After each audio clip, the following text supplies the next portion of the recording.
we're going to get started now, and we'll start with land acknowledgement. And let's begin with Val. Would you do that, please? The California Democratic Party Senior Caucus wishes to honor the land we are on and its native peoples. We want to offer recognition and respect to counter the doctrine of a discovery with the true story of people who are already here, to support larger truth-telling and reconciliation efforts, and to remind ourselves that colonization is still happening. We acknowledge that the land where we live and work is unceded territory of indigenous peoples since time began. We are surrounded by the traditional, ancestral territories and the current homeland of many indigenous nations. Thank you, Val. Thank you so much. I love that. I just think it's so important. And before we get started, I'd like to introduce, we have two new board members. Danette Abbott-Wicker is our new communications officer. Hey, welcome, Danette. And Mike Fowler is our new vice chair for Southern California. Dr. Bill has resigned, and we are going to miss him. There's one other quick announcement I'd like to make. John Bauser, who's been a friend of the Senior Caucus, will not be able to join us tonight. He had unexpected surgery yesterday. So let's all send our best wishes to him for a speedy recovery. And so it's been a busy week, 2 weeks, month, year.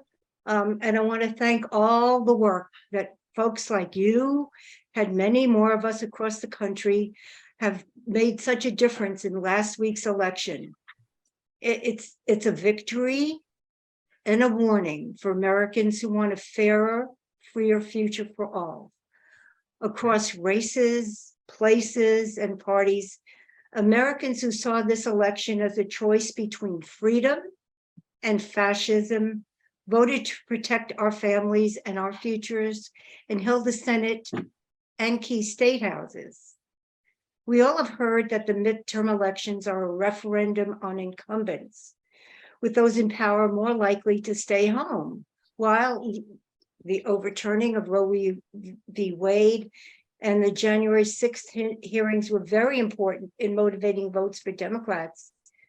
The narrative that this election was a showdown over protecting our freedoms was uppermost in many voters' minds.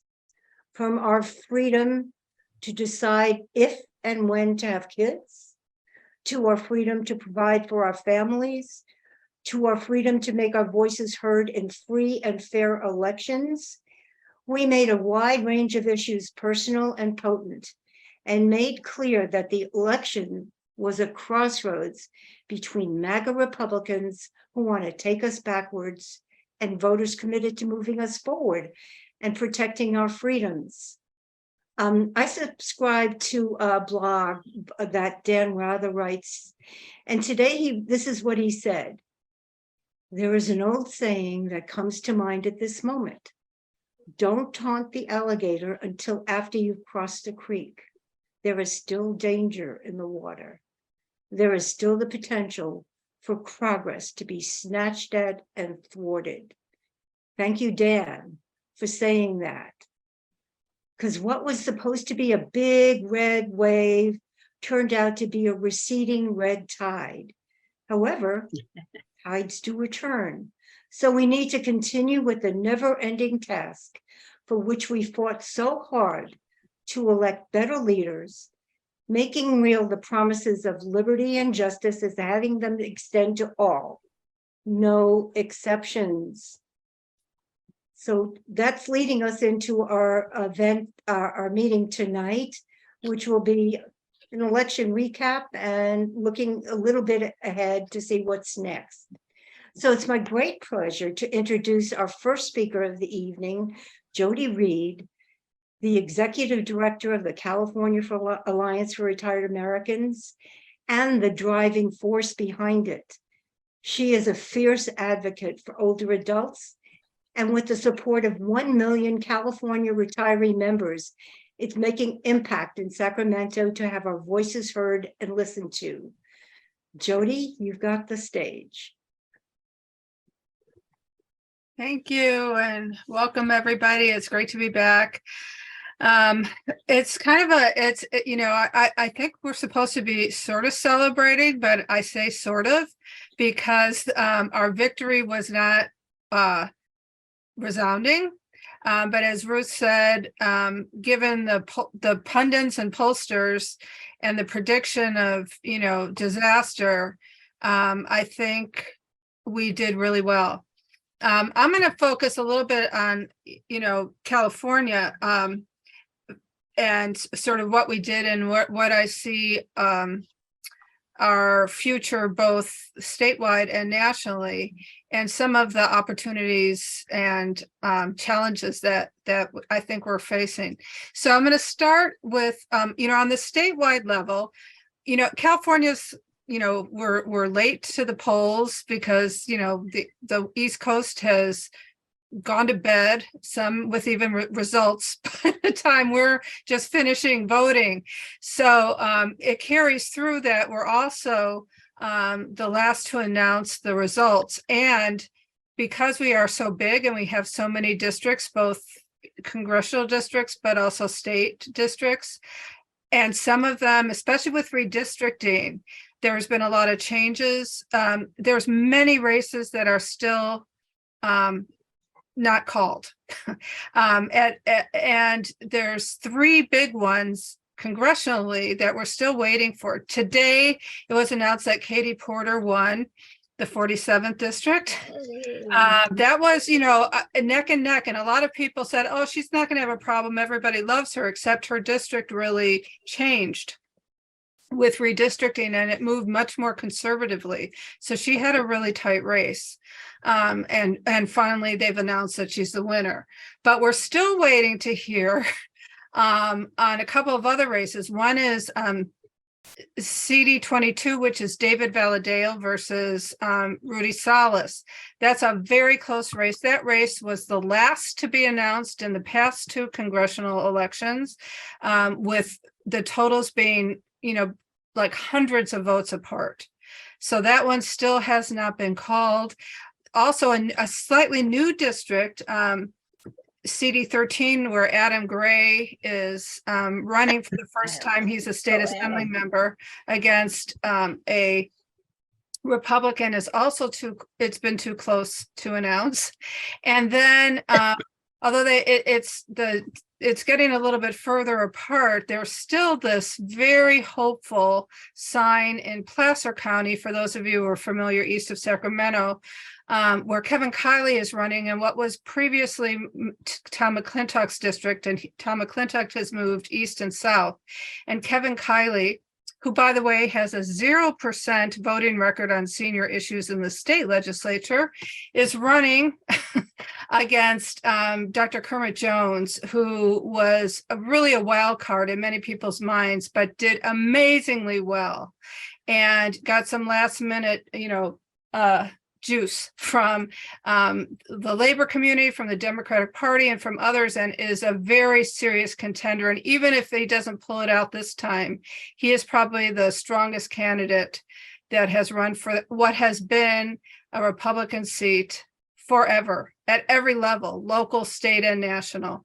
So those are still districts that haven't been called that could change the numbers. However, the Republicans, as you probably heard, did reach that magical 218 number. So they, regardless of what happens in those races, they will not be enough to take over speakership. And the Republicans now have control of the House, and Kevin McCarthy yesterday was voted in as their speaker, although that is, that's a moving target and that he has opposition, and we'll see how long that lasts. He's going to have a lot of challenges because the Republican Party is in disarray. And, as Ruth said, the Donald Trump endorsed candidates didn't fare very well. his brand is declining. And there's a real distinction between the Republicans who want to move forward, though I say that forward with a kind of a couple underlines because I don't know exactly what that means, and those who want to return to the fear-mongering, hate-speaking, democracy threatening rhetoric and reality of Donald Trump. So Kevin McCarthy, so we moved from having a speaker from California in San Francisco to a speaker from California in Bakersfield. But California is still hugely at play, and I want to talk about that in a minute. At the state level, there's still also a lot of races that haven't been called yet. But California is going to still wind up being majority Democratic. All the constitutional offices are Democrats. There is already an announced leadership change mid-year in the assembly with the Speaker Rendon moving out and Assembly Member Rivas moving in kind of mid-year. I don't know what that's going to mean, and maybe Senator McGuire, when he comes next, can give a little more of an analysis of what's happening in the state legislature. You know, there's not a lot of changes in terms of how many seats the Democrats hold, but we've had a supermajority for several terms in the state legislature, but that only means something if we hold those Democrats to the platform that they vote on. And we have had difficulty doing that. The leadership has not forced allegiance to the principles of the party and the platform of the party. So our work isn't really going to change much at the state level to move some of the issues that we want to move forward that, you know, might require a majority. And there's a $27 billion projected budget deficit this year, and we've been riding the wave of having a surplus. And now we're going to see a budget, you know, it's finally coming, inflation and COVID and everything is finally coming home to roost.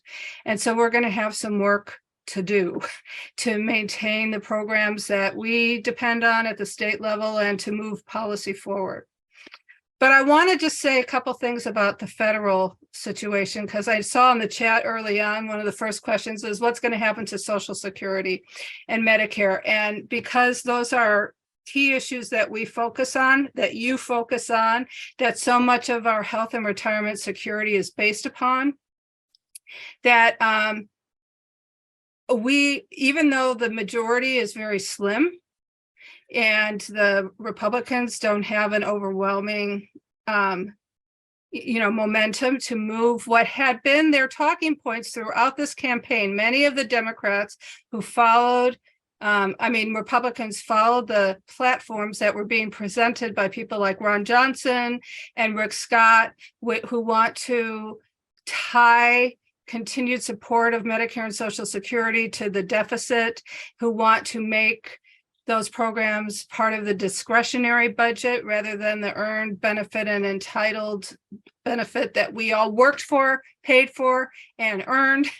And many of our efforts to try and address issues of the continuing privatization of Medicare and the solvency of the Social Security Trust Fund that we were working on and hoping to move forward in what was a democratically led Congress and White House, we were not able to move those bills for a whole host of reasons. This could be the topic of a whole nother conversation, because we had all the players supposedly in place and we still couldn't move some of our biggest demands. Now it's going to be even harder.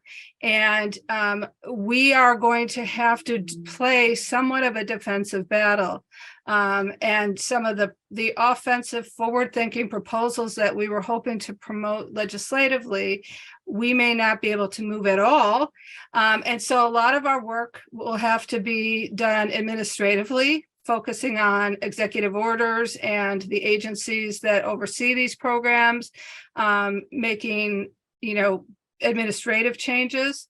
But the one thing that we're thinking about doing, I want to tell you all about it, and then I'll stop. And if there's questions, I'll go forward. That I think we need to kind of plant our feet in the sand, since we now have the speaker from the Republican Party in our state. We need to do what we did with Nancy Pelosi on issues where we were trying to get her to lead her caucus forward. Now we need to go to McCarthy and say, don't you dare touch Medicare and Social Security. We need to start his term with our feet firmly planted and say, your constituents in Bakersfield, the people of California and of the nation are saying, keep your hands off. And so we are talking about, some of you may have remembered this event we did a few years ago at McCarthy's office in Bakersfield, which was on Medicare. This year, we're thinking sometime in the early first quarter of the year of doing a little road trip to Bakersfield.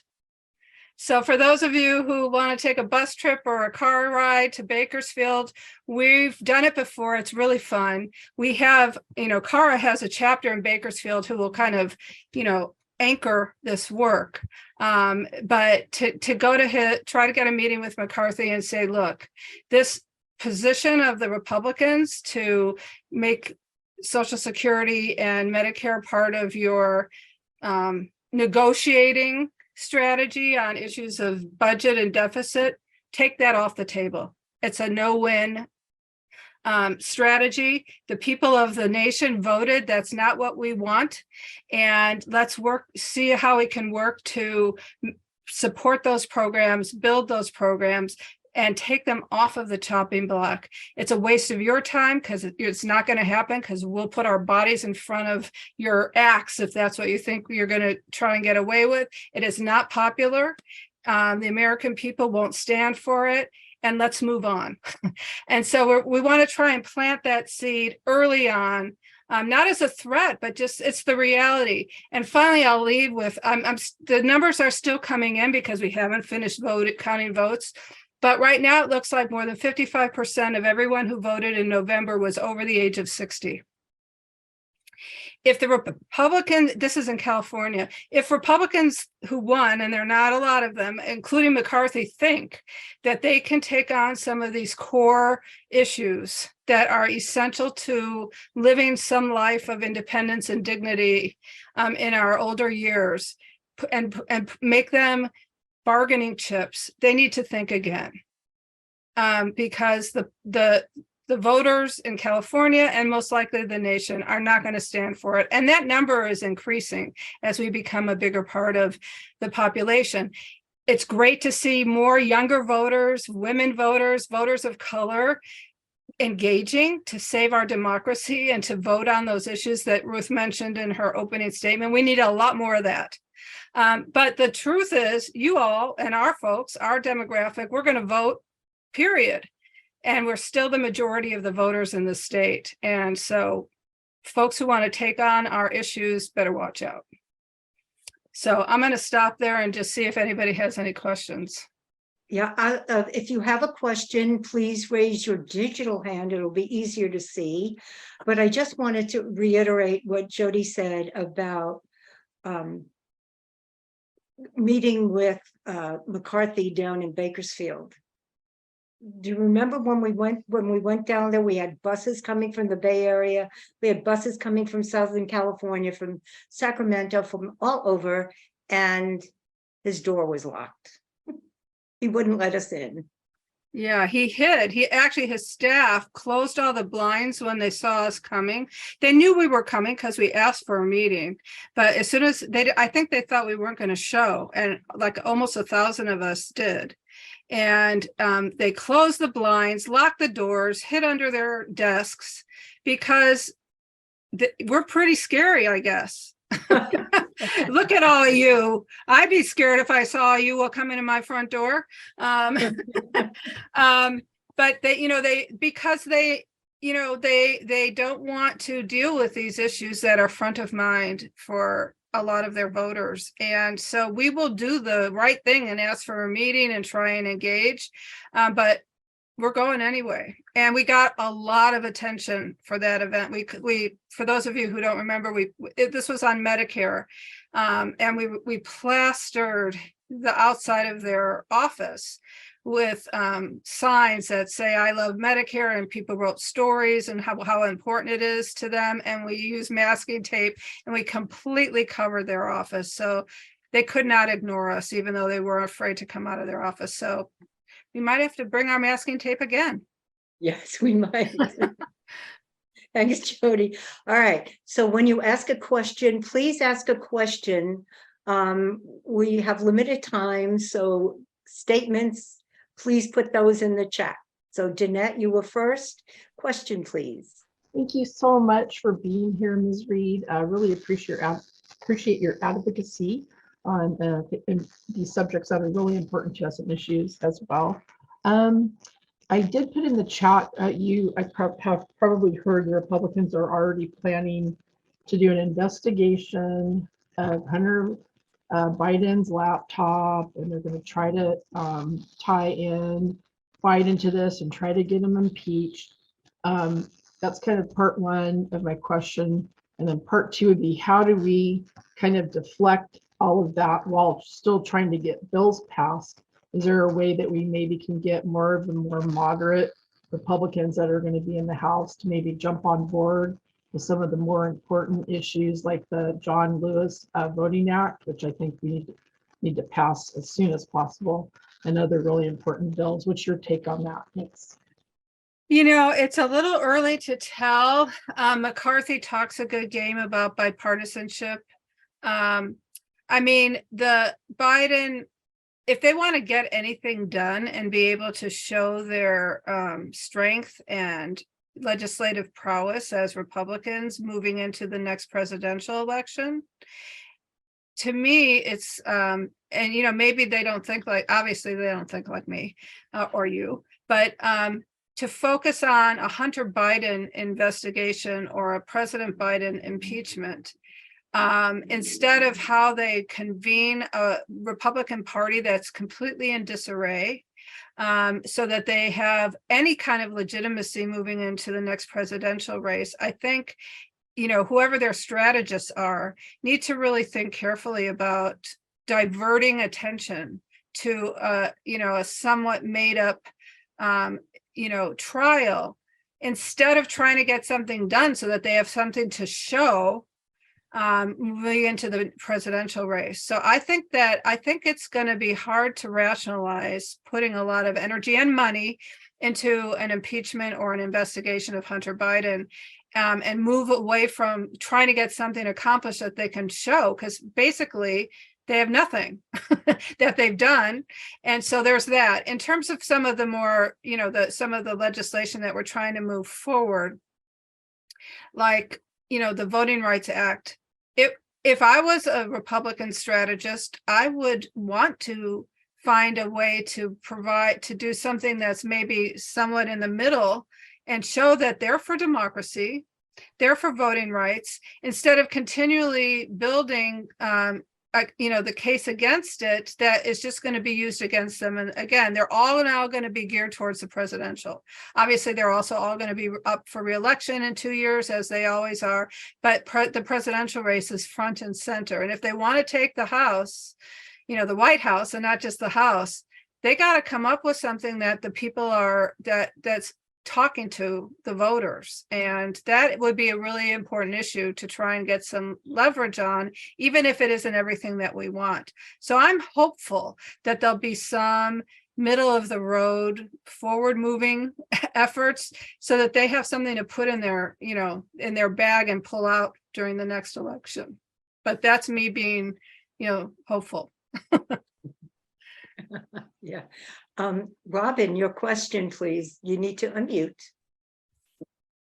Hi, thanks. My question is, while the Senate was in gridlock, the House, which had a Democratic majority, passed over 100 bills that were just very pro-democratic, that then got pushed to the Senate and got stuck there because of the gridlock. They were never debated, including the John Lewis Voting Rights Act That's one of those 100. What's going to happen to those when the new House has a majority of Republicans? Well, one possibility, especially if we are successful in Georgia, is to see some legislative efforts on our issues spearheaded on the Senate side. That's, I mean, that's often what we need to do. We have to switch our focus, because so often many of our initiatives start on the House side, especially since we had the majority, but now we're going to have a very small majority on the Senate side. And so maybe we consider starting some of the conversation there, which is actually quite powerful, because the Senate is often seen as the, senior House.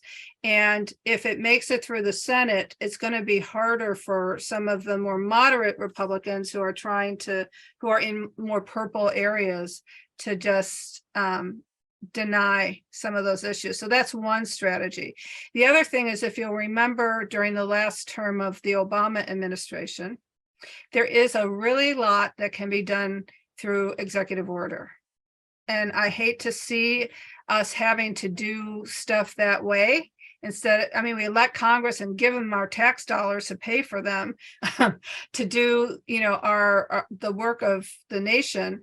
But there's a lot you can do through executive order. For example, Medicare privatization that's going on right now, we need to nip in the bud, and that the emergence of the direct contracting entities and ACO REACH, which is now the new way to allow these Wall Street investors to create health plans and pull people who are in, fee-for-service Medicare unknowingly, in some cases, into these Wall Street investor groups, and reduce their choice and access to providers while making huge profits. That was started through executive order, and it can be ended through executive order. So some of those things that we may have to just really rethink our strategies, like what can we do that way and really work with the administration? What can we do by starting with the Senate? And, there's a lot of doorways to work on some of these issues, and we have to find them and be creative. The Republicans have always been super creative and willing to do anything to stop what we want to do. So we need to be as creative to stop their evil, if that's what they're proposing, and to think about other ways, another doorway. So that's, I think, how we'll be spending the next couple of years. Thanks. Marilyn, this needs to be really quick because we're going past time already. So Marilyn, my question is really quick. Okay. Could you repeat the statistic about the percentage of voters over 50? I think you said 55%. Was that over 60? 55% were over 60. And do you know what the percentage of Democrats was? No. Sorry, okay. I didn't look at that number. I was just trying to get a sense of who voted, and I didn't look at that. Sorry. Thank you. No, that's fine. The 55% is interesting. Yes, and we know seniors vote. That's why it's so crucial that we have done all the work that we have done. And the fight continues, folks. We need to keep doing it. We need to keep doing what we've done and get others, along with supporting young people in becoming as active as we are in the party. So, Jodi, I want to thank you so much for being here. You always give such great advice and good conversation pieces. And so thank you. Thanks a lot. You're welcome. And I look forward to working with you on all of these efforts. And happy Thanksgiving, everyone. Right. Okay. And Val, are you ready to introduce our next speaker? Yes, I am. Good. Okay. Senator Mike McGuire has had some impressive accomplishments over his career. He was one of the youngest school board members and one of the youngest mayors in the country, as well as the youngest majority leader ever in the Senate. But his biggest accomplishment by far over the last year is having his first kid. his son Connor. We look forward to being back in person one of these days soon so we can all meet the little guy in person.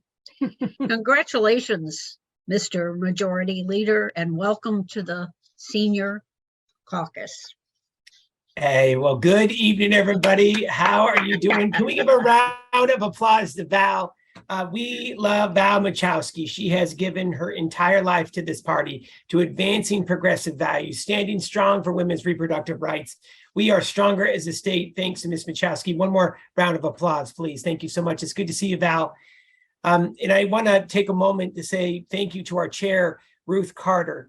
No one is more dedicated to the cause, preserving democratic values in this state and standing strong for women in this state and seniors than Ruth Carter. I'm grateful for your work, Ruth, and especially on all issues, a single payer healthcare. No one does it better. Thank you so much, Madam Chair. It's wonderful to see you and good evening. And to the entire Senior Caucus, you talk about turning this caucus into a powerhouse with the California Democratic Party.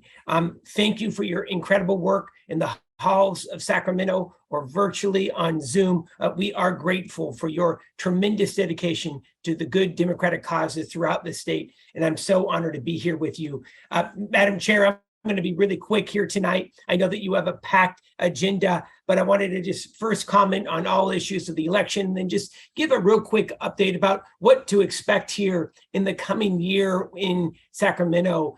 First and foremost, I would be remiss if we did not say thank you to Nancy Pelosi. She is going to be forever known as one of the most influential and powerful leaders in modern American history. She is truly fearless. She was our advocate, our foundation during the dangerous and destructive years of Donald Trump. She's truly one of a kind. She stands strong for America, its people, and our democratic values. And I think we can say for all Californians, we're forever grateful for her service. And I just cannot imagine American politics without her. And I know that she has a lot of good work in front. And I also want to say, what the hell happened to the red wave? What a bunch of bullshit. Just being very blunt about it. Look, it just shows what can happen when we all come together. When we come together and text and call and walk and ensure that Democrats get out the vote. We need to say thank you to those who are over the age of 60 and those who are under the age of 30, turning out and pushing back against this ridiculous red wave narrative. And I hate losing the House. And at the same time, though, it could have been so much worse. And the margin in the House is razor thin. We're going to keep the Senate. I firmly believe, everybody knock on wood, that we are going to beat Herschel Walker in Georgia. And that has to be our biggest focus right now. And just some perspective, it's the first time since the 1930s that a Democratic incumbent president or a Republican incumbent president hasn't lost one state house. Joe Biden, under his leadership, we kept all state houses. And in fact, we gained one. And that hasn't happened since the 1930s in the United States. One of the most successful midterm elections in modern political history. And it's thanks to seniors, it's thanks to women and young voters who mobilized like never before. And just want to say thank you so much. And the other really good thing that I felt, y'all follow Nate Silver from 538. That guy is wrong like every election. And he said that the Senate was going to be taken in large numbers by Republicans. And yet again, he was wrong. And it always feels good to be able to see him make the predictions, because when I knew that he said that the Senate was going to be taken, I knew that we were going to win it here a week ahead of time. Hey, quickly on all issues of what you're going to see focus in on in Sacramento in the coming year and where we've been. So just a few months ago, as you know, the legislature and Governor Newsom passed the strongest climate action agenda in the United States of America, stronger than any other state in our nation's history. We passed a nation-leading $54 billion climate action budget. 2, we accelerated California's clean energy policy goals. We adopted more ambitious reduction targets. We set America's toughest standard when it comes to setbacks for oil wells, from housing developments and schools and hospitals. And we are advancing more green energy at a faster clip than ever in our state's history, bringing on offshore and onshore wind and geothermal power at a faster clip than any other time in our state's history. And we're going to invest billions of dollars in the most threatened communities, especially in the Central Valley and urban communities where they need the investment the most. So that is absolutely critical.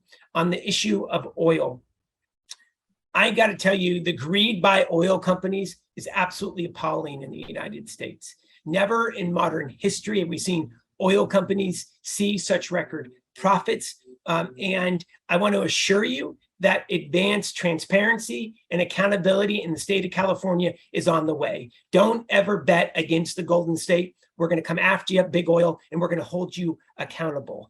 Would like to talk about what we're doing now and what you're going to see happen in the year ahead.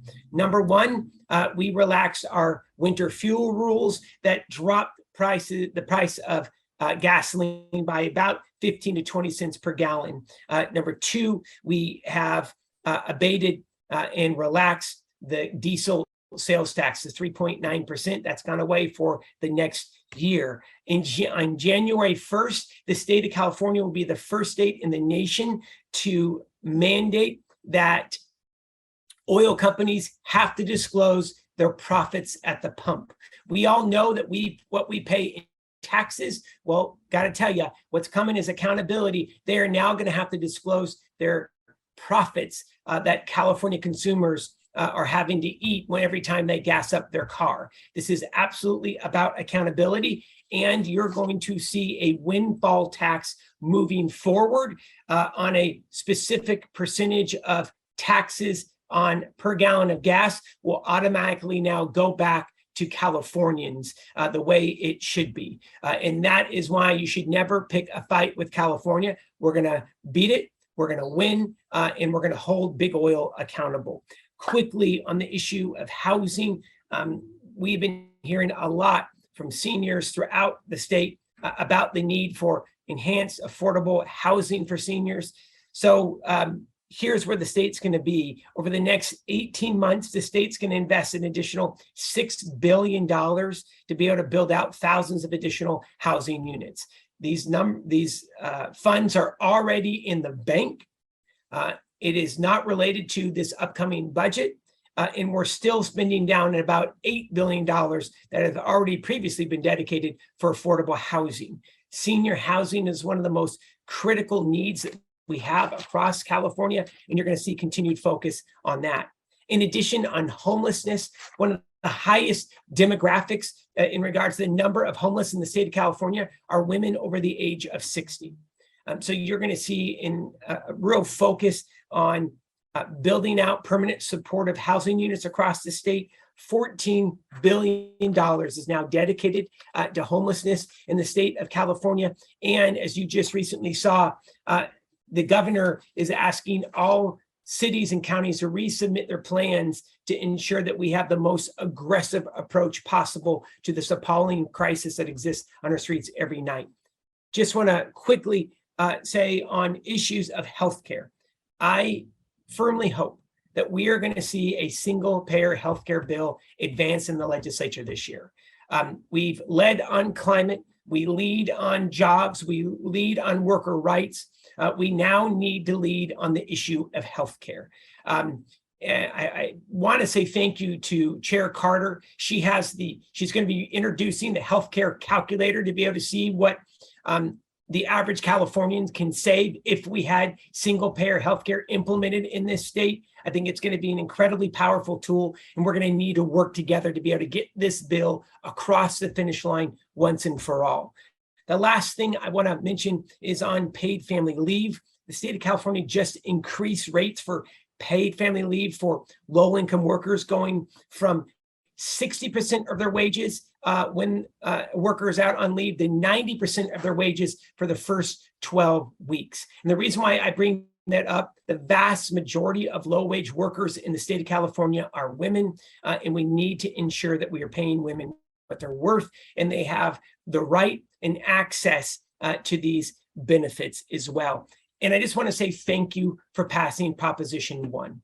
Proposition 1 will forever enshrine access to contraception, reproductive health care, and abortion services in the state of California. It is now part of our Constitution. It will be forever protected. We've also invested $200 million to expand reproductive health care and abortion care access throughout the state. We are already starting to see thousands of women coming from out of state to be able to seek reproductive health care and access to abortion in California. And we will always stand strong for women's reproductive rights. I have gone way too long, Madam Chair. Happy to be able to have a conversation. But again, Madam Chair, thank you for having me here. And thank you to each and every one of you for your incredible work. And let's go out and win in Georgia.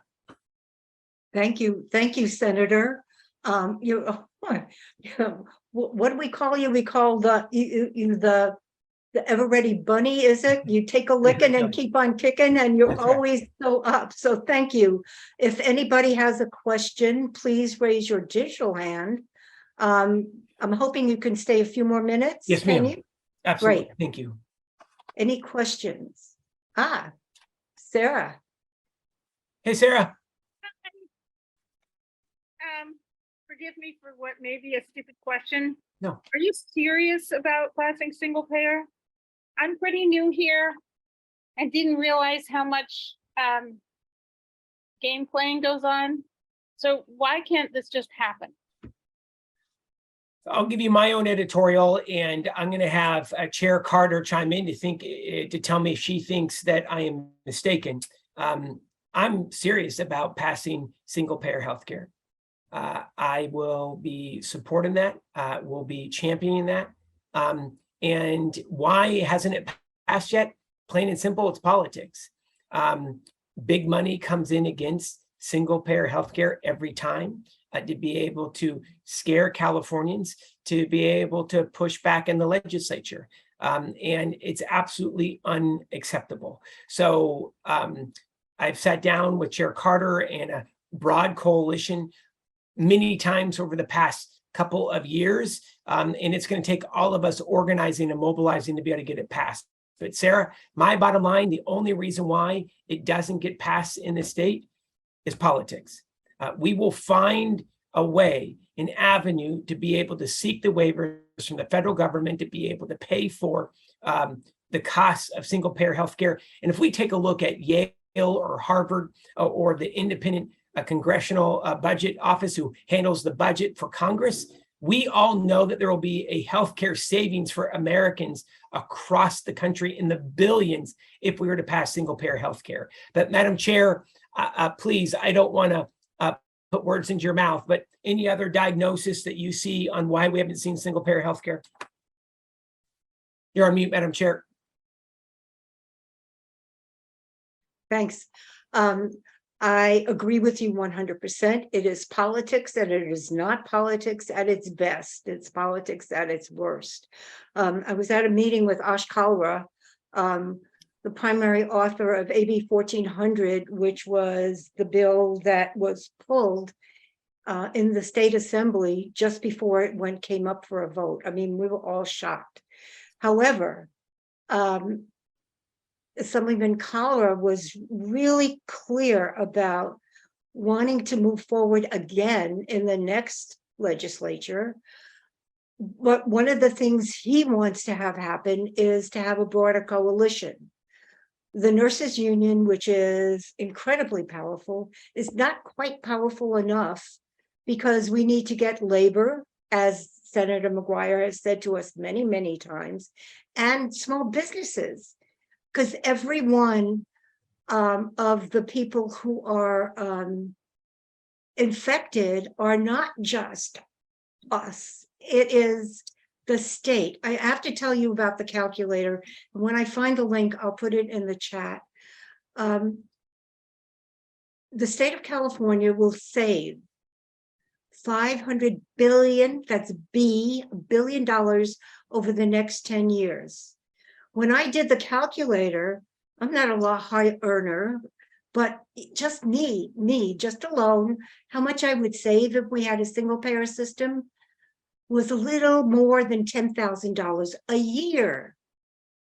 $10,000, that's a chunk of change. And everyone who has done the calculator will save thousands. So I don't know what else I can add to that. I know that we want to get labor behind a bill. We want to get small business behind the bill. I can tell you that there are people out there who are working on it day and night practically in order to get that kind of coalition going. Anything else, Mike? No, I'm good. Okay. Thank you so much. Danette, we have a- Hey, Mike, thank you so much for being here. Always What's up, love hearing Jeanette? from you. Thank you for being a champion for progressive issues. I was really disappointed when your bill SB 884 got vetoed by Governor Newsom. It basically broke my heart because I've been working with Solar Alliance to basically take PG&E to task. And it kind of makes me sad that Governor Newsom keeps kind of backtracking on the whole green energy thing. He wants us to be the vanguard in the nation in terms of green energy, but he keeps kind of shooting us in the foot. He wants to tax rooftop solar. Not good. If we're going to get ahead of the 8 ball, we have to start doing this stuff now. Scientists around the world, reputable scientists, say we have less than 7 years to put the brakes on runaway climate crisis. We're already too late to stop it. We can mitigate the more damaging impacts, but we have to do it now. What is your take on that, and how successful are we going to be in getting him to listen to us? There's the setback. They're trying to repeal the setback thing that just passed last year for oil drilling in people's neighborhoods. We're going backwards instead of forwards, and it just really concerns me because, like I said, the clock is ticking. Anything you can, information you can shed on that would be so appreciated. Thank you so much. Jeanette, it's really wonderful to see you. Thank you so much. Couple things on the setback. Here's some good news. We were able to revive the setback bill and get it passed at the very end of session, which feel really good about. It was done in the last 48 hours. It was part of a larger package that we came to agreement on, that President Atkins, Tony Atkins of the Senate, Speaker Anthony Rendon from the Assembly, and there were a couple of others that were negotiating between the Senate and the Assembly and the governor's office. Great news is that we got the setback bill passed, which is huge. On the issue of solar, it's incredibly frustrating because I think where we know, and Jeanette, please push back on me, where the future of energy is not relying on a monopolistic corporation to be able to get your energy. It's going to be about distributive energy, where communities are taking care of their own, and it is going to be through green power sources. So I think that we need to continue to hold firm on the subsidies for home roof solar, on commercial roof solar as well, but in particular for residential roof solar. The other bit of good news is that 884, we actually were able to get it over the finish line. There were some threats of veto, and so now PG&E, again, I got huge concerns. I don't trust PG&E. I'm grateful for the women and men who keep our lights on. I don't trust their CEO, their board, and for the first time ever, we're going to force PG&E to put 10,000 miles of their highest fire threat power lines underground, and they have to do it over the next 10 years. And that's absolutely critical, one, for our climate, two, on saving our communities, because let's just be honest, PG&E has done a horrible job. They're a convicted felon, and if we don't hold their feet, no one else will. And so really pleased about that. Jeanette, thank you for your amazing work and your leadership. Oh, thank you. I just one more comment and I'll stop. No, Jeanette, Sorry. we need to move on because we're running behind. I can't believe it. Let's see, we have time for one more question. Mary Helen, can you have it be a really quick question? So please unmute. Yes, very quickly. I'm starting an initiative, and maybe you can all get behind me. All corporations that currently provide a public utility, water, gas, electricity in California must restructure as nonprofits. Okay, I used to live in Sacramento. We have SMUD there, and we formed our municipal water district. So I'm a member of CARA, and they have already agreed to join me and support me. Perhaps we can get the Senior Caucus and you, Mike, to all join forces, but we could put this on as an initiative on the ballot, because that way we can get around the corporations and the people will have a say so. What do you think about that? Mary Helen, thank you for that. First and foremost, I come from a community as well in Sonoma County that has had public power since the Bears have roamed. And our rates are 30% cheaper on the residential side, 40% cheaper on the commercial side, and our entire portfolio is approaching 80% green certified renewable. It's a bunch of hogwash when we hear these corporate barons say that public can't do it as good as corporate. In fact, we reinvest the profits from our utility into the community each and every damn day. And I have deep concern when it comes to the privatization of water across the state and having municipal water sources under the thumb of private corporations. Mary Helen, I'd be happy to talk further about it, and thank you for your work on this. Thank you very much. And let's get together on this, because if we make this a statewide initiative, I'm sure Governor Newsom will get behind it, and people that really care about people, especially seniors, because we're on a Okay, Mary Helen, we need to move on. Thank you for the comments. Thank you. We'll be in touch, Mike. Okay. Absolutely. Thank you. Larry, quick question, please, because we are far behind now. Hey, Larry. Hi, Senator. So I want to thank you for and appreciate your work on fighting for more housing and dealing with the homelessness issue. We've had this discussion before. The one component that we're most concerned about missing from this effort on the state level is the preservation of the existing affordable housing stock. Yeah. And ensuring that the housing that's built is affordable. And so, for instance, there's one bill that's undermined our ability to preserve existing affordable housing, and that's the Ellis Act. In Los Angeles, we've lost over 28,000 rent-controlled affordable housing. Is there a question there? Larry, is there a question? Yes, I'm trying. I will get there. So I would just wanted to see. Last 2 years, we put forth a bill to restrict the Ellis Act. We're going to probably try it again, and we just wanted to see if we can get your support and commitment to supporting an effort like that. Yes, I've been supportive of those bills that have advanced in the past and will be supportive here in the future, Larry, and happy to go into further detail, but I know Madam Chair is about to throw her chair at the screen as we're running late. Me too. Yes. Happy to support and look forward to working with you, Larry. Okay, well, thank you, Senator McGuire. It's good to see you. Can't wait till we can have a meeting in person, like Val said, and get to give you a big hug. Thank you so much. Big hugs. Happy Thanksgiving. Thank you so much, everyone. Hope everyone has a great holiday. Thanks for having me. Thanks. Dottie, are you ready to introduce our next speaker?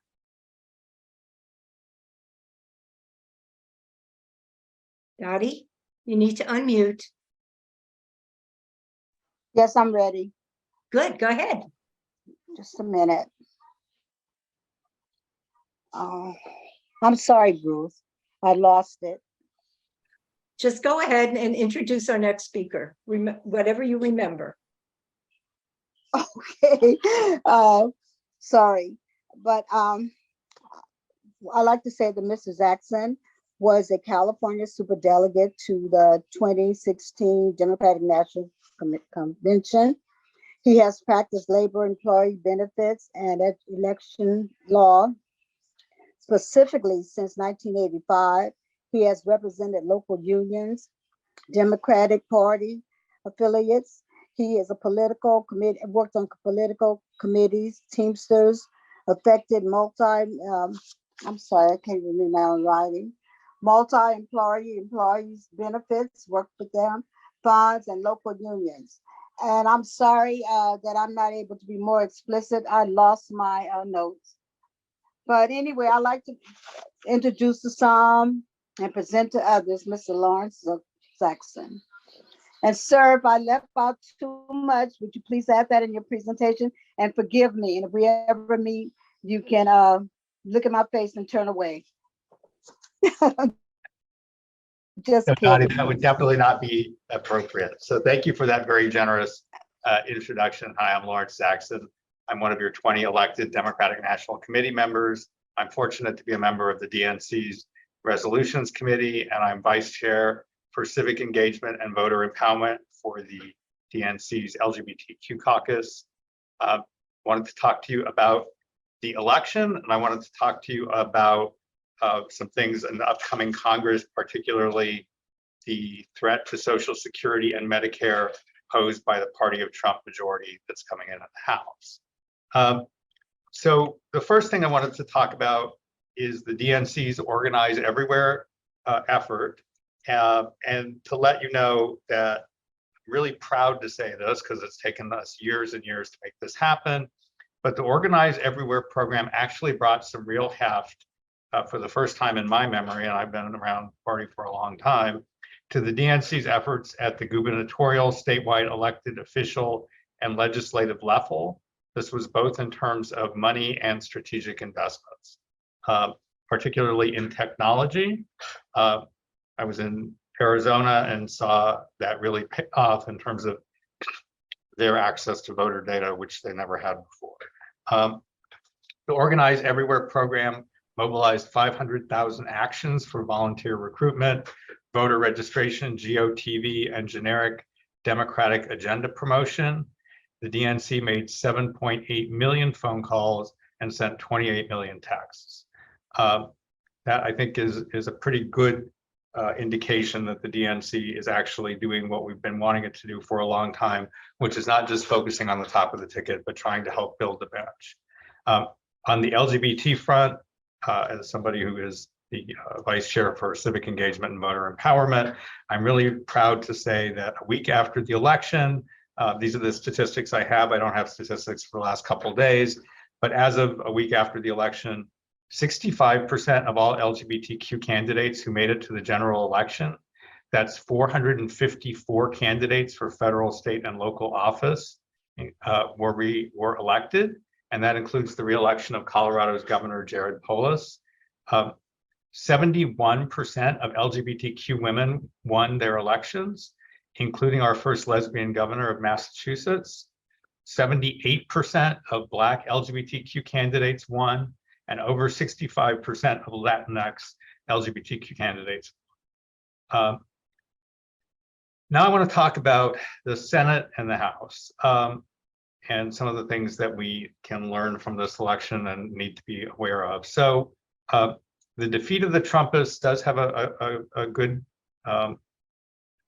effect in the Senate. It means that Rick Scott's agenda of making Social Security and Medicare subject to cuts every 5 years through the reauthorization process is not going to be on the Senate agenda. And his efforts to misrepresent the Medicare savings from the Inflation Reduction Act's prescription drug reforms and the $2,000 prescription drug out-of-pocket cap for those on Medicare were unsuccessful. And that's important because they were trying to undercut Democratic credibility as the protectors of Medicare. So instead of saying that Medicare is actually saving money because it's going to be negotiating with drug companies, and that seniors are actually saving money because of the cap on out-of-pocket expenses. What Senator Scott kept saying and was trying to get all Republican candidates to say, which most of them did, is that Democrats cut Medicare, which is absolutely false and shameful. But the fact that it was unsuccessful, I think, is a credit to our volunteer efforts and all of the other efforts of the party. Rick Scott's defeat for Minority Leader yesterday in the Senate should make the resurrection of his agenda as an affirmative agenda point for the Trumpists much more difficult. All of that said, the House is an entirely different story. The failure of Democrats to hold the House, despite the fact that we bucked historical trends in a really big way, means that the House majority is going to be trying to leverage the debt ceiling and continuing resolution deadlines to eliminate the ability of Medicare to negotiate with drug companies over the price of prescription drugs, and to eliminate the $2,000 out-of-pocket cap on prescription drug payments for Medicare recipients. They've said that that's a high priority. That's going to be one of the first bills that they introduce. And that's going to be one of the very first bills we're going to have to fight. This new majority is going to try to, I'm sure, impeach President Biden, impeach Attorney General Garland, and impeach Homeland Security Secretary Mayorkas. And they're going to also be spending a lot of time investigating Hunter Biden. If you have any doubt about the fact that they're going to be trying to impeach both Attorney General Garland and Homeland Security Secretary Mayorkas, I can tell you many of them ran specifically and overtly on that agenda. And you can hear Trump saying that impeaching Biden is a high priority of his. What we also know is that the Republican majority in the House is going to try to use both the debt ceiling and CR deadlines to try to chain the cost of living increases under Social Security. I'm not sure if everybody knows what that means, but Social Security cost of living increases are tied to the consumer price index. They can be tied to other types of measures of inflation. They can also be set at less than the CPI by just overtly providing for less. But chaining the cost of living increases under Social Security is a major talking point that Republicans throughout the country were using. The new House majority will also focus on a repeal of extra IRS enforcement that was part of the Inflation Reduction Act. We know that because Kevin McCarthy has said that will be the very first bill that they take up. And you may say, well, what difference does that make? It makes a huge difference because the purpose of that is, one, to try to give Democrats a black eye by saying that we were trying to get armed IRS agents, which we all know is false. But it's also to blow a big hole in the budget, which will give them the ability to say that the Inflation Reduction Act didn't generate any new revenue. That's very important to them because the Inflation Reduction Act does reduce inflation in part by paying for all of the benefits in the climate and otherwise that it provides. So look for that as their first bill. I don't think that will get anywhere as a standalone bill, but look for it to be resurrected every time that we have a debt ceiling or a CR deadline as something that they'll try to add on. The new House majority also has made it a priority to try to trim financial support, especially economic support for Ukraine. Again, I think that we all know how important it is to uphold the principles of democracy. It is somewhat unlikely that they're going to first go after the military support. It's more likely they'll go after the support for people who are freezing in their homes because they don't have electrical power, people who are suffering because the Ukrainian government doesn't have the money to both wage a war and also run its government. And I would look for immigrants to be the new whipping horse of the House majority with scare tactics about people of color coming across the border to take our jobs. And there's absolutely no doubt about that. When I was in Arizona doing some canvassing a couple weeks before the election, there were billboards everywhere. And they had pictures of people of color crossing the border in chaotic sorts of scenes, reminiscent of what we saw during Prop 209, and talking about how immigrants are coming to take your job. To end on a positive note, although it's a little bit of a mixed bag positive note, Democrats are poised to retain our huge majorities in the state legislature, which means our party will be in charge of dealing with the anticipated $25 billion state budget deficit. That's not going to be something fun to deal with. but at least by Democrats being in charge, we can be sure that they will make changes that don't undercut progress on homelessness, that don't undercut progress on early childhood education, and don't undercut progress in the battle against climate change. So that'll conclude my prepared remarks, but I'm happy to take any questions or a question or two if time permits. I know you're a little bit behind, so if you don't have time, I'm okay with that too. Thank you for the opportunity to speak, and I hope that I've given you a little bit of a taste of what's going on at the DNC and what we're focused on. Yeah, thanks, Laurence. That was great. We have one question. Marilyn, could you unmute and Yes. ask your question? Thank you. According to MSNBC today, the people being considered for leadership in the House are Hakeem Jeffries, Pete Aguilar, and Catherine, never remember her last, Catherine Clark. Aren't they pretty corporatist? Well, I think that the answer to your question is the assistant speaker now, who is Catherine Clark, I think is probably the most progressive of those three. I think that in general, the folks who are in line for leadership are folks who are already in leadership. I do think that, you know, it's probably true that compared to most California Democrats, that Hakeem Jeffries is probably a little bit more to the right than a lot of our leaders. But I also think that he is somebody who has shown that he has the skills to bring people together. The good thing that I think we have is that because we have the Senate, because we have the White House, it's possible for Democrats to join forces with Republicans to pass some things that the president wants. It's also possible for Democrats to join forces with a few Republicans to pass some reasonable budget types of bills.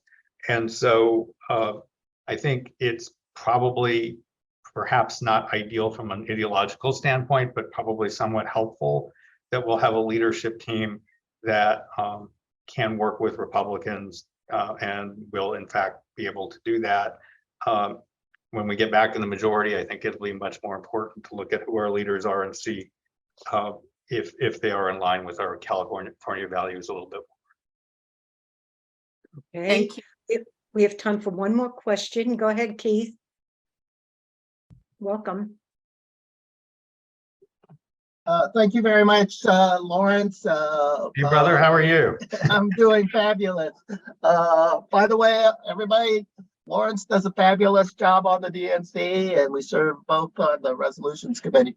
But actually, I have more of a comment because we certainly have certain things that are immediate, and some of the immediate things are ballot curing. I don't know if people have realized that Colorado, Frisch is only down by 543 votes, and it made Lauren Boebert may not be successful. But we do have some congressional races still in California that we can do some ballot curing, although the preference right now on ballot curing is to physically go out and canvass. I think the phone bankings are probably halfway decent. And in addition to that, as we all know, the Georgia race is real critical in terms of the runoff between Walker and Warnock. And we really need to win that one because 2024, the US Senate races are going to be more challenging for us to pick up any more seats. So I know Laurence is working on it as well. But I shot a link out for those that prefer letter writing through Working America, which is an affiliate of or funded by AFL-CIO. Laurence, do you have any other resources out there that you know off the top of your head that people could get involved in either the curing or the Georgia race? Well, you know, Adam Gray's race is still really close. They have formed a recount fundraising fund. So if you guys can write a check, anybody can write a check, that would be great.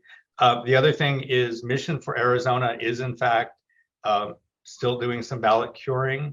If you want to get tied into that phone bank, I can send that information to Ruth and she can send it out. But they do have some races where it is really important. So I'm happy to do that as well. And thank you for bringing up ballot curing. It is super, super important. And I know at some point I would love to come back and talk about voter suppression, because it did, even though we had a good turnout, it was this election season, it was despite the fact of all the voter suppression, not because those voter suppression laws did not actually try to suppress people from voting. Thank you. And Keith, perhaps you'd like to speak at the next Senior Caucus meeting and give your report on the DNC. Would you like to do that? He would be Can't great. hear you. You're muted. I think he's saying yes. He would be great. Okay. Absolutely. Yeah. Laurence, thank you so much.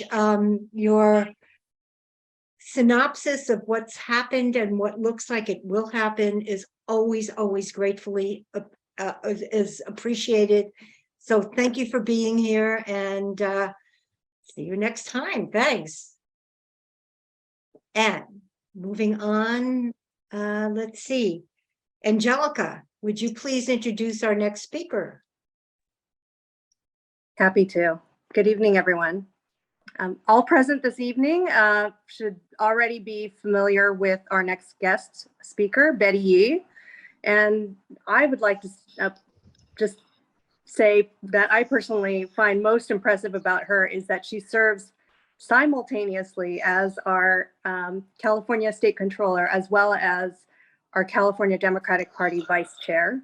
And since 2015, as all of you know, Betty Yee has served as our State Controller, and she has been our watchdog, our fierce watchdog, whom we've relied on to lead with integrity and courage, as well as lead the way toward greater transparency and accountability. She's been responsible for leading audits, having identified the misuse of billions of dollars in taxpayer funds. I've personally supported her State Controller campaigns, as well as her run for our CDP Vice Chair. And with respect to the CDP, Vice Chair Yee has effectively influences and leads positive change in confronting the growing wave of challenges across our state and throughout the party. And she has been relied on to influence and lead efforts for greater party unity and inclusiveness throughout the party, as well as lead with innovative strategies to build momentum leading up to the elections. Much appreciation for the difficult work that you do, State Controller and Vice Chair Yee, and for the challenges that you take on ahead. Welcome this evening. Thank you so much, Angelica, for the kind introduction. It's wonderful to see you, and thank you for all your support. Good evening, Senior Caucus, and it's a pleasure to just spend some time with you this evening.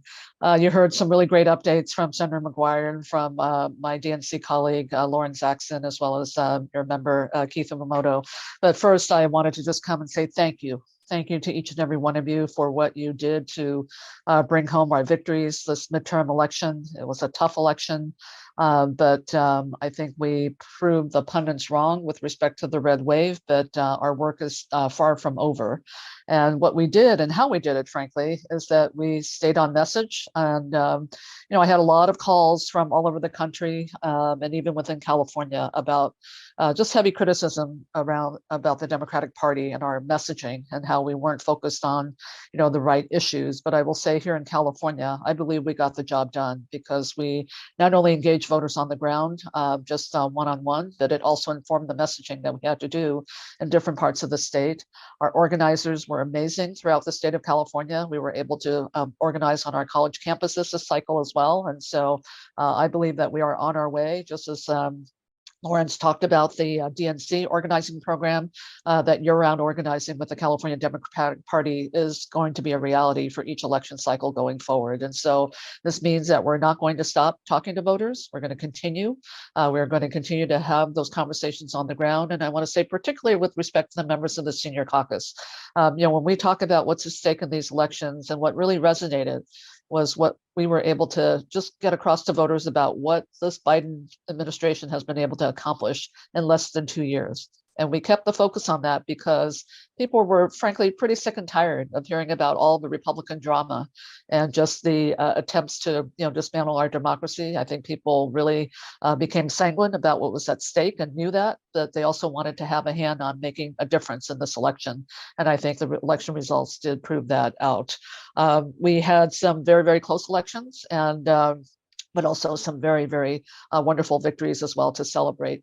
But what voters are going to be looking for now is really the ability for Democrats to govern and how we deliver results. And I think for members of this caucus, your voices so matter with respect to elevating what you want to see delivered with respect to certainly issues that are important to our seniors here in California. Obviously, housing security, food security, all the things that are attendant to being sure that our older adults in California are living lives of dignity, and that at the national level, we are going to do everything we can to continue the momentum of getting Senator Warnock elected in Georgia so that we have that extra cushion in the Senate, because as Laurence says, Social Security, Medicare will definitely be points of focus for the Republicans as they think about how to hold essentially raising the debt ceiling hostage and really making a case for how we cut these really vital programs. And so being able to have that momentum, being sure that we have a majority in the Senate that can confirm our federal judges is so important. We know that the judiciary, particularly our highest court, the Supreme Court, has ideas of its own with respect to how it looks at issues that come before them about protecting and expanding our rights for all of our diverse communities here in our country and certainly here in California. But I'm going to just kind of take a moment to talk about what I believe was really important and what made a difference in these elections. When we talk about messaging in the Democratic Party, because we are on the forefront of so many issues, I will say that at the end of the day, it really did boil down to economic issues. The uncertainty about our economy, the fact that we are dealing with high levels of inflation. We are going to be entering a recession. We already know that we're going to be dealing with a budget deficit here in California.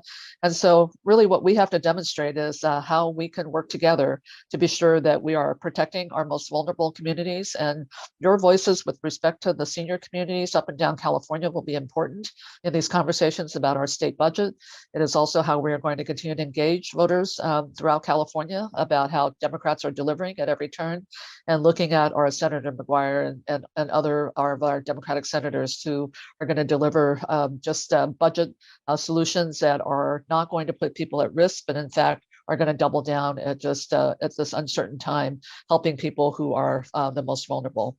And then as I look at what's ahead going forward, so obviously 2024 has already started, the presidential campaign, and I like to think that Trump's announcement is one that we will use to continue to be activated, to continue to be sure that we are having the conversations with our Democrats about what's at stake.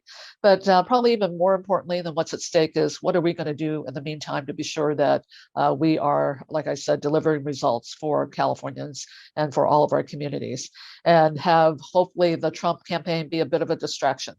I think this is always one of the dangers, is that we just direct our attention and diffuse our attention to where we are playing defense instead of the offense that we have every ability to play, particularly with our Senate majority, with our super majorities in the legislature, to be sure that we are passing policies and passing budget proposals that are going to be about how we uplift people and uplift communities rather than tearing them down. And at the federal level, obviously, the Republicans have an agenda, and it will all be about attacking President Biden, taking down Democrats, taking down his family, looking at how we continue to dismantle democracy.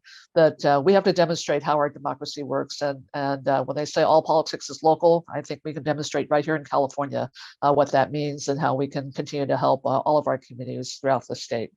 I want to just take a moment to also say that we had some successes in our Contest Every Race program.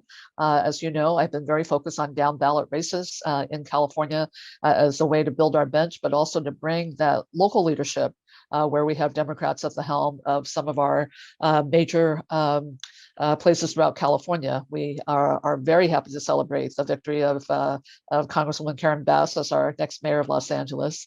We are very happy to celebrate the election of Ashley Aiken as the new mayor of Anaheim, which has been under just the cloud of corruption. And so to have a federal prosecutor come in and begin to correct just the tenor of what's happening in that city, we were able to, we still are holding on to Democratic seats in the Orange County Board of Supervisors. So all these local races really matter. And that is another reason why we are going to stay engaged in terms of talking to voters, because the races that matter to them are the ones that are closest to them. And to the extent that we can continue to demonstrate why these are races that are important for them to continue to engage in, that is all additive in terms of keeping our majorities in the local governments that we care about as well. So looking ahead to 2024, there are a number of things that will be in play. I think what we have to very much focus on is looking at being sure that we keep our messaging very crisp and clear. And a lot of that will be how we are informed by all of you about what is top of mind, particularly for seniors in California. And that, you know, when I was fielding calls from across the country about the messaging not being right, you know, my biggest advice to a lot of people was turn off your television, quit reading the polls, get on a bus and get your local congressional member elected. You know, there's nothing that takes the place of face-to-face interaction, voter-to-voter contact. And we know that that played a huge role in some of the tight races in our congressional seats. We were able to keep Mike Levin in office, Katie Porter in office, and it was because of all the organizing we were able to do just in person. And thanks to many of you for doing that. We have an executive board meeting coming up this weekend, and it just seems like we are not allowing you to rest very much in between. What we are going to do as part of the Saturday general session is we will all be, I will be asking all of you to participate, the e-board members to participate in a phone bank for Senator Warnock. This is our party's contribution, at least one of the contributions, in the way that we are going to show that we care about the seat here in California. And there will be many more opportunities to get involved in the Warnock campaign. But this was an immediate opportunity when we have our executive board member meeting to be sure that we are showing Georgia that what matters, what happens in Georgia really matters to all of us here in California. So, and then last, let me just say to all of you, my term as your controller will be ending on January 2nd. And I am not on the ballot this time, but I am just very, very grateful for the support that this caucus and so many of you, Angelica, everyone has given me during my time and my leadership and service for the state of California. It's been a true honor to serve. I just completed my last CalPERS meeting this week, and I will say that my time on both of the public pension boards for the teachers' retirement system as well as the public employees' retirement system, serving as a trustee on both of those boards has been an honor of a lifetime. To be entrusted with the retirement security of over 3 million members, our educators, the public sector workforce, has been a real honor, and I've taken that responsibility seriously. I can say that I feel very strongly that I'm leaving both funds really in good hands.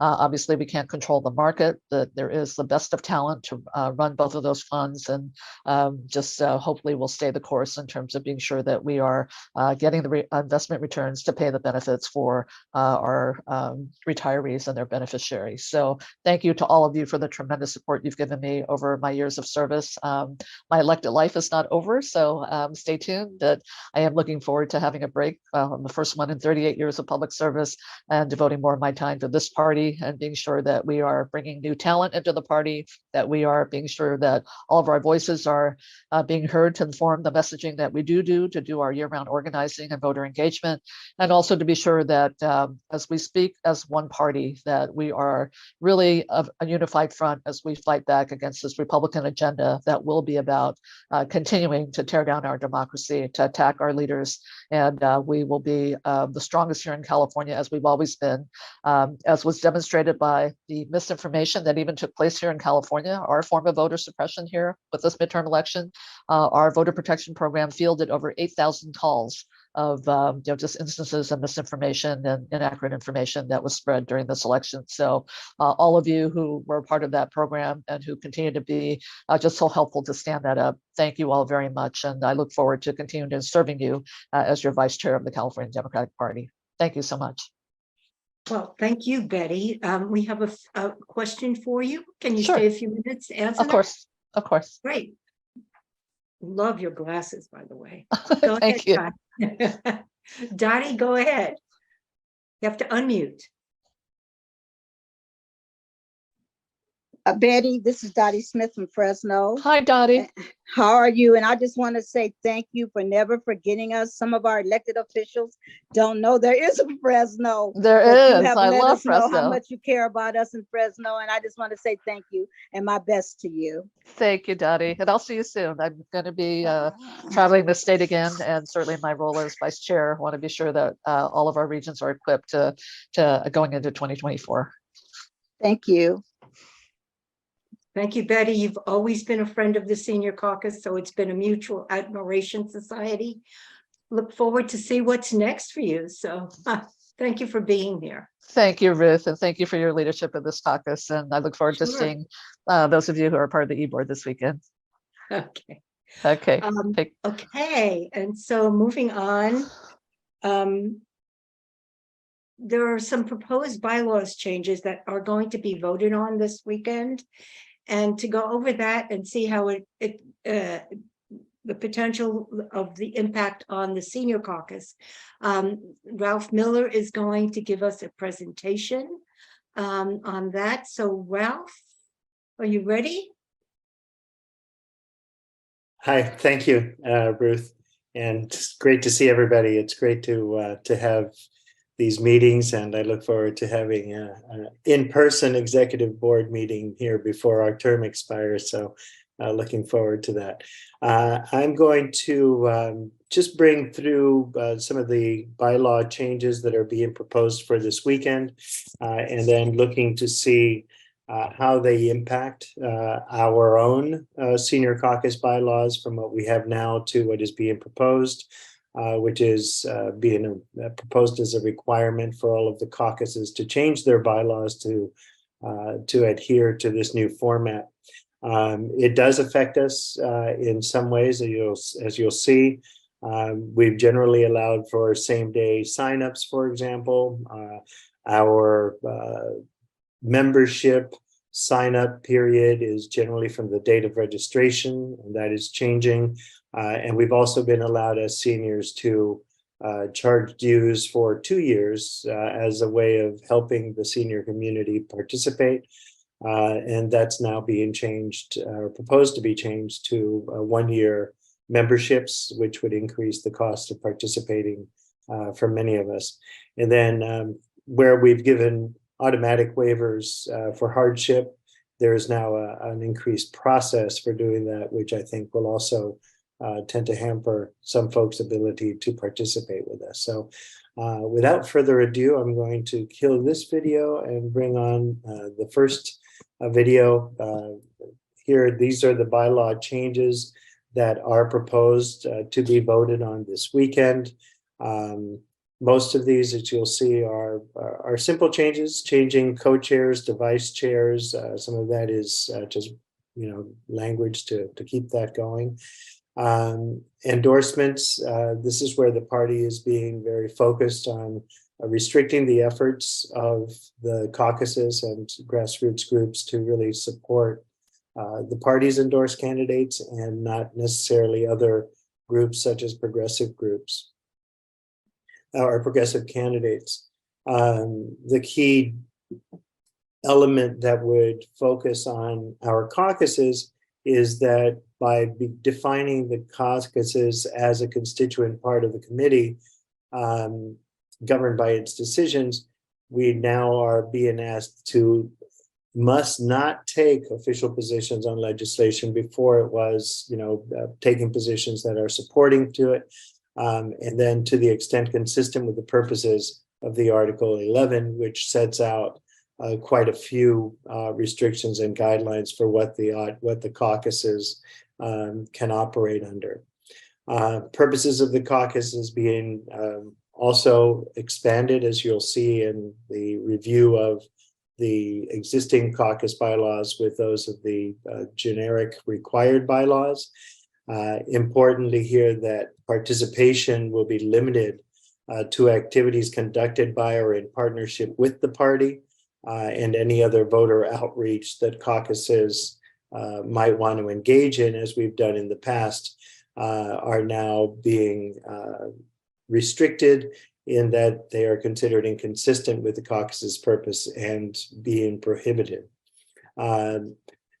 Most of the other changes really fit into that. There is some liberalization of the timing for caucus certifications and recertifications, given the workload of some of the committee members that are a part of reviewing that.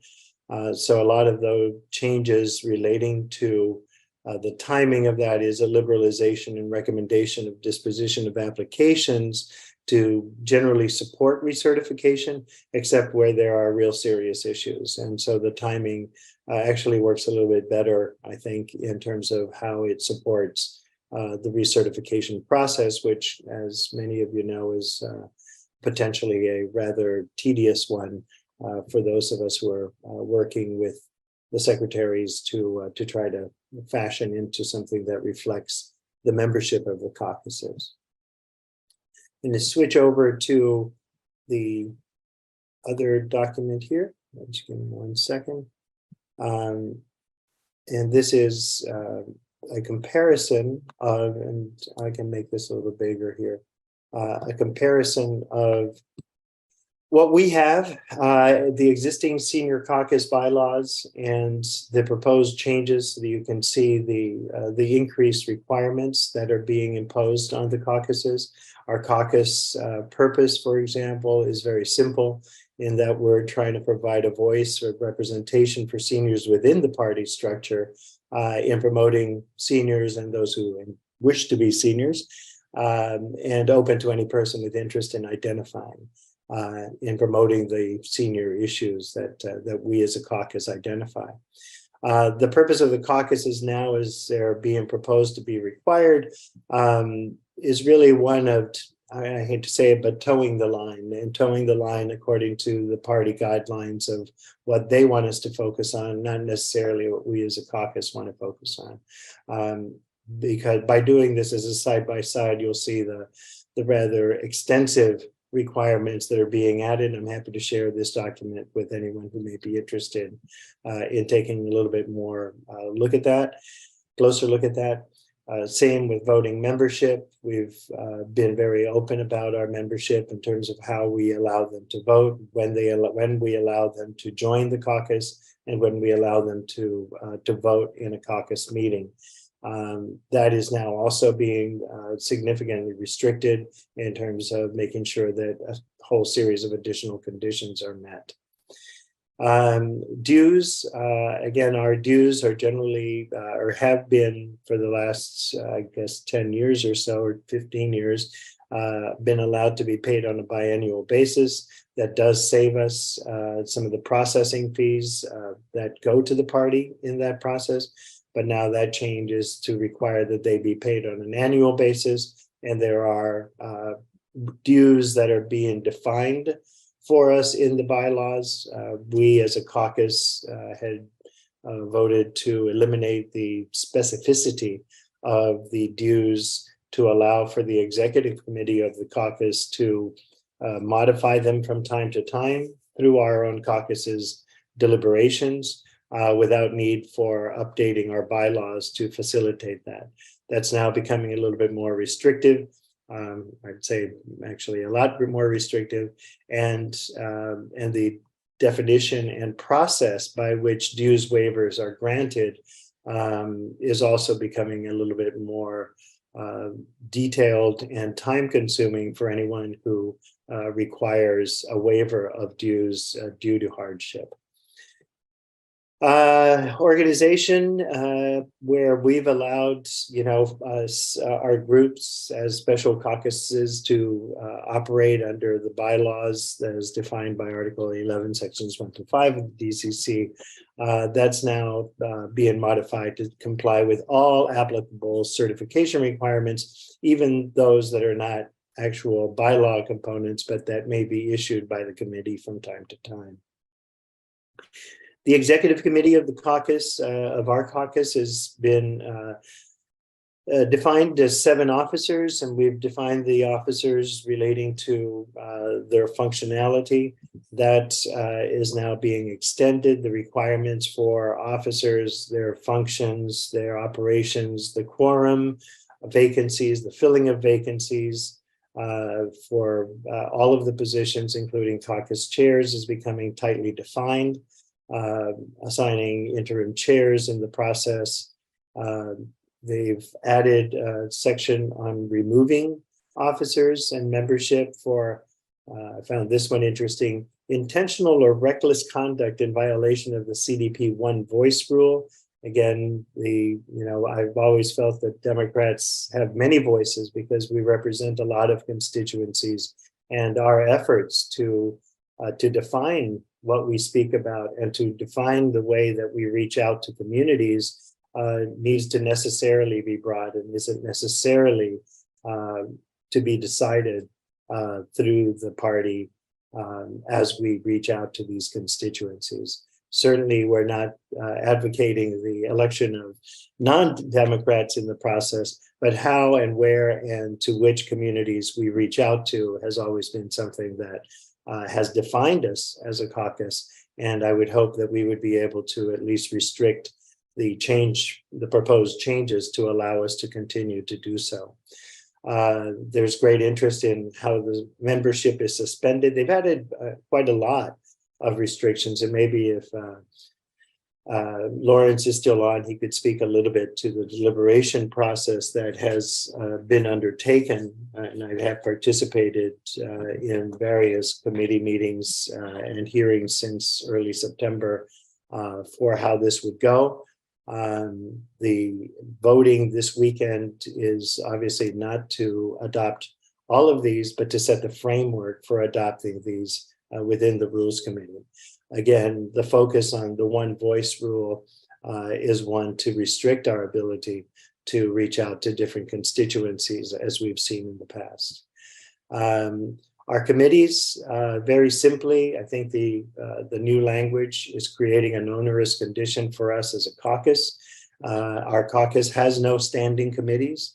We have committees that are set up as needed in an ad hoc basis, and that's worked very well for us. But now the party is requiring that we have a certain number of standing committees, and the administrative effort to not only create them, but to staff them and to provide additional work for us, I think is more restrictive and makes it harder for those of us who are volunteering to participate within the executive committee of this caucus to do the work of the caucus, where we don't necessarily see the need to have these permanent positions. The election committee has been something that has been in effect for, I believe, the last couple of years, where the procedure for elections has been more and more defined. This new version is, again, more highly restrictive and highly defining as to what that is. It's not necessarily a bad thing, but at the same time, it is additional focus on what we can do and how we do it within the caucus. Officers of the executive committee, this is, again, an area where the party is working to define our roles a little bit more tightly. We have been very focused on making sure that we adhered to party guidelines heretofore. And I believe we were the first caucus during the last cycle to be recertified because of our adherence to the then existing guidelines. But now it looks like the work of anyone working on the bylaws committee for the caucus is either going to have a very easy job or a very difficult job to try to adhere our practice to these new conventions. The elections of officers to the party has been, again, in the past, very clearly defined by these 4 simple rules in terms of what we do, what the members are, the requirement for the voting members, the chair and vice chairs to be DSCC members, for example. But now that process is becoming much more operationally. There's a process. The process is starting to define what we do within the caucus, and I'm not sure if that's in the long-term interest of the caucus. Similarly, meetings are being defined in terms of what we considered appropriate for our caucus to be 10% of the voting members available, or 20 members, whichever was less, to now going up to 15 and 25, for example.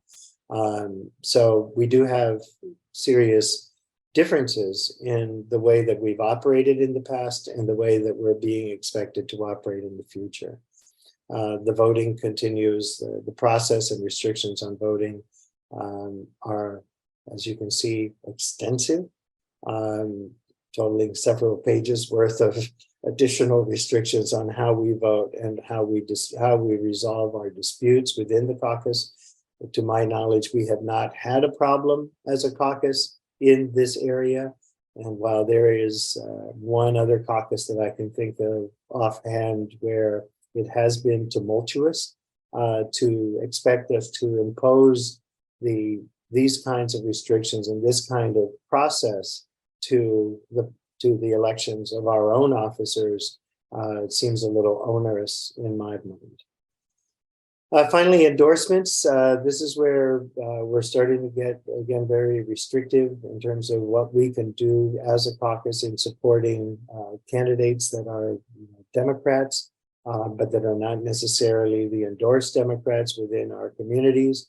In the places where we don't have an endorsement, which Democrats get the party's support, arguably under the rules as they're being proposed, would prevent us from supporting someone that the party doesn't, and necessarily, even though it's not an endorsed Democrat, and I believe that that's a very restrictive change for us. Amendments to bylaws, again, how they're defined. I think this is the one area where there were issues in one of the caucuses that I'm aware of, without mentioning the caucus, where there were competing versions of the amendments, and those became an issue because they ended up having two different slates of board members that thought that they were elected, and that became a problem. And that's it. As we look at all of this, I only encourage everyone to take a look at the language and to take a look at the impact that it has on our caucus, and see what we can do about trying to ameliorate some of the more negative impacts that I can see, and that I'm sure you will see as well if you take the time to take a look at that. Madam Chair, I'll take some questions. I know we're in a hurry, but if anybody has questions, I'm happy to. Right, you will get to questions just 1 minute. I just want to make clear that what we're voting on this weekend does not include all the things that Ralph was going through. The caucus subcommittee of the Rules Committee did propose these, and several of us from the Senior Caucus and other caucuses also objected to the onerous changes. That's a good word. That's a good word, Ralph. Onerous changes. And we're not voting on most of that this weekend. However, it is very likely that we will be voting on it at the convention next year. So I think it's important that we are forewarned and that we know what's coming. So thanks, Ralph, for that very complete report. Let's see, we'll start with Barbara. Barbara, would you unmute, please? I'm trying to word this as nice as I can, so I'm going to be nice. So the party wasn't really getting involved with the caucuses when we had our issues, unless you were out of line. So now they're trying to get involved with the caucus and restrict us a little bit more because of whatever's going on whatever started this. So now we're being hampered. I only say that because when I had an issue with a caucus, right?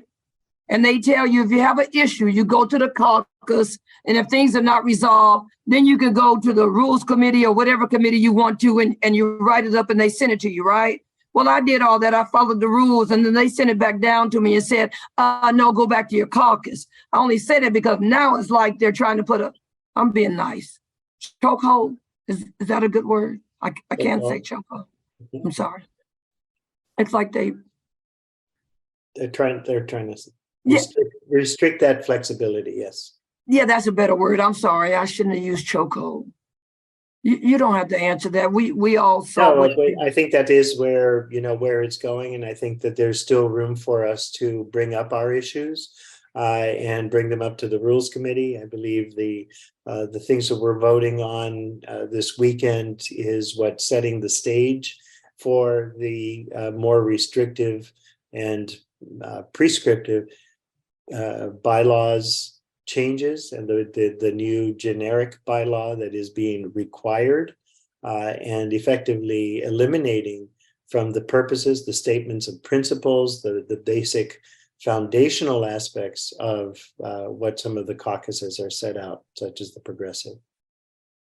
Yeah, I want to note that I'm putting in the chat the packet that we received via email. I'm putting the link in so that you can all see the what we're going to be voting on this weekend. Cynthia,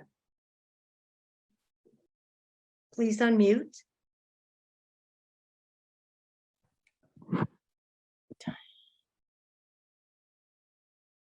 Oh, we lost Cynthia. Huh. Okay. Unique.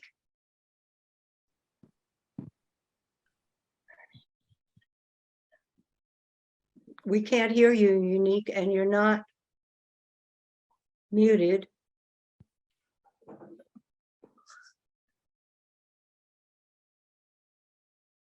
Okay, well. Sorry, the Unique is Michelle. Michelle, this is Unique, sorry. Michelle, you have to unmute to speak. It's Michelle Curry. I think I am unmuted. But I didn't realize she was calling on me. Ruth, is it okay for me to ask? Okay, go ahead, Michelle. Yeah, because the name is Unique. I did not know it was you, Michelle. Go ahead. I didn't know I was under Unique, but clearly Okay. she was kind enough to register me, to get me in. My question is, is there alternative language that our speaker might suggest? Because if we're voting on these, usually on Sunday, they will accept amendments or alternative language. I can also just vote no, but I'm just wondering what the best next steps are suggested. Well, we did submit during the listening sessions and some of the subcommittee meetings recommendations. They did include comments regarding the specific proposed changes to the bylaws of the caucuses. The CDP version of the bylaws will be voted on this weekend, and that will provide a framework for those additional changes and restrictions to caucus bylaws to be implemented. So what we can do is we can attend the Rules Committee meeting. We can certainly speak up about that, especially relating to the caucus bylaws side of it. That will not, as I understand it, be on the floor this weekend, but it is being debated and continued to be finalized within the Rules Committee meetings. So that's a place to continue to speak out, and I'm happy to take this offline as far as taking some specific language suggestions that we can propose to that committee. Yeah, thanks, Ralph. Yes, thank you for your report. Thank you. We appreciate your putting in the time. I want to let everybody know that we appreciate everybody having been here. Oh, Cynthia's back. Go ahead, Cynthia. Unmute, please.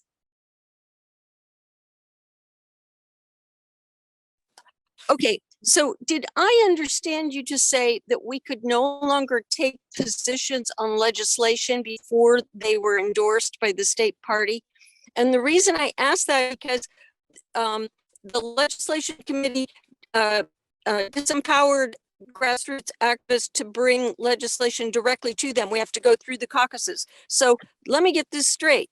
The caucus can't endorse before the state party does, and we can't take legislation to the committee that the state party hasn't already endorsed. So that means that that avenue is closed now?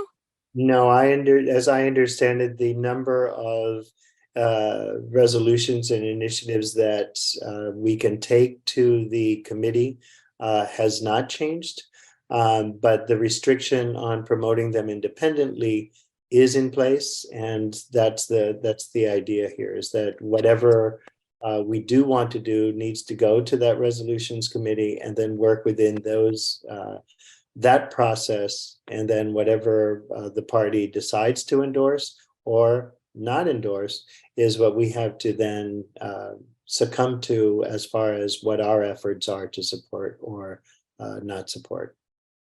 But we can take legislation to the legislation committee as a caucus. We just have to be very, very, very quiet about it and make sure nobody outside the caucus finds out we're doing this. Is that the deal? No, I don't think so. Ruth, go ahead. Yeah, I was just going to say that the Senior Caucus did pass a yes support for SJR 11 and HR 5723, the bill that never did come before the Congress that would have expanded and protected Social Security. So we were able to get that piece of legislation approved by the Leg Committee. So that hasn't changed. We don't have to be quiet about that. Thank you. Very good. I see Keith. Okay. Yes, with the challenge of the cycle of the legislative process compared to the executive board legislative committee in making recommended or actual positions on bills, have they had any discussions about how the party can be a little bit more active on legislation such as gutted and amends at the end of session? And we have no position because the executive board doesn't meet during certain times. And then therefore, this caucus and all the other caucuses are stranglehold in trying to advocate for certain things that are consistent with the party platform.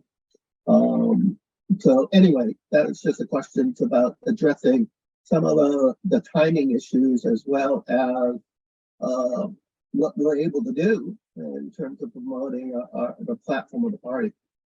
And certainly the discussions that led to where we are now was how do we formalize and how do we get the party to support initiatives for resolutions that the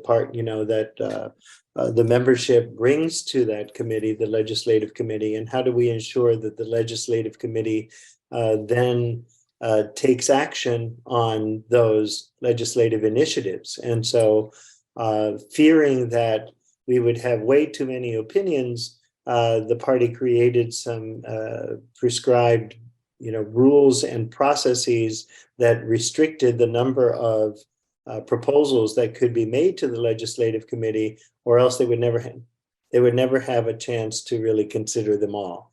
The net effect of that is that it has become very restrictive in terms of what we can support as grassroots and within each caucus and our particular interests as caucus members for issues that are germane to our membership.